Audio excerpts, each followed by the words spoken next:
Military courts में जो cases चल रहे हैं पीटीआई या वकला की निस्बत से 9 मई के हवाले से हम उन तमाम डेटिन्यूज़ के लिए बहुत रंजीदा हैं, इसलिए कि रियासत के होते हुए ऐसी सिचुएशन आनी ही नहीं चाहिए थी।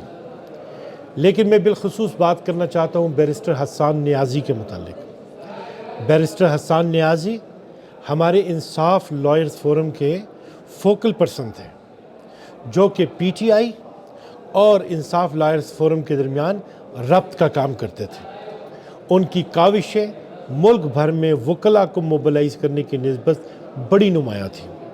वो मुआविन थे शादाब जाफरी साहब के भी, और जो कि सरबराह हैं इंसाफ लॉयर्स फोरम के, और वो मुआविनत कर रहे थे इमरान खान साहब की भी, जो कि हमारे बानी चेयरमैन हैं।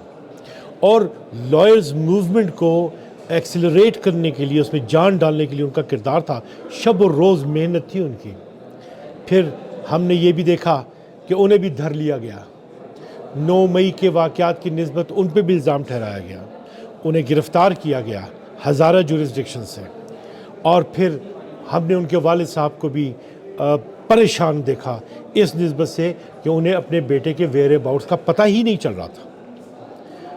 हम इसे बिल्कुल एक नॉर्मल कोर्स ऑफ एक्शन में देख रहे थे, लेकिन जब उनके वालिद ने ये गुमान दिया कि हमें पता नहीं कि हमारा बेटा ज़िंदा भी है या मुर्दा भी है, तो ये बात हम लोगों के दिलों पे बहुत तकलीफ़ दे के बरसी।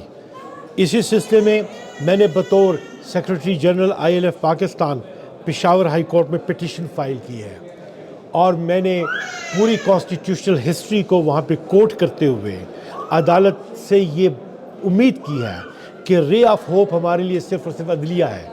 इसलिए कि 6 जजेस का जो लेटर आया है, और उसके बाद बैरिस्टर बाबर सत्तार जो जस्टिस है इस्लामाबाद हाई कोर्ट के, कल का जो उनका फ़ैसला आया है, उसने हमें बहुत ज़्यादा इस जानिब माइल कर दिया है कि हम इंसाफ के तहफ़्फ़ुज़ के लिए अदालतों को मौसर और मजबूत बनाएँ। हसन नियाज़ी की तरह बाकी तमाम डेटिन्यूज़ भी जो हैं वो इसी तरह हमारे दिलों में मौजूद हैं, जैसे कि अपनी औलाद होती है।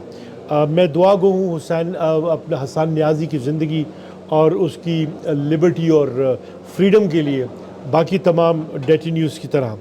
देखिए, ये जो फंडामेंटल राइट है ना, और इजहार राय का इख्तियार है, अगर इदारे सियासत करेंगे करें, लेकिन जहाँ सियासत होती है वहाँ पे अपोजिशन होती है, तो बजाय टकराव के तनाव का होना एक गैर मामूली बात नहीं है। इसलिए कि तनाव हो तो मामलात हल हो जाते हैं। और मैं समझता हूँ कि हमें आइन और कॉन्स्टिट्यूशन और लॉ और उसके रूल्स एंड रेगुलेशंस के मुताबिक जो है यकजा होना पड़ेगा। हमें रूल ऑफ लॉ के लिए मुत्तहिद होना पड़ेगा, इसलिए कि वही वाहिद रास्ता है। मैं हसन नियाज़ी और उनके अहल खाना के रंज व गम में बिल्कुल बराबर का खड़ा हूँ, और हमारी तंजीम हर वो कदम उठाएगी जिससे हसन नियाज़ी की बाजियाबी, उसकी रिहाई, उसकी ज़िंदगी के तहफ़्फ़ुज़ के लिए काविश की जा सके और हम इनपुट डाल सकें। अल्लाह ताला हम सब का हामी व मददगार रहे।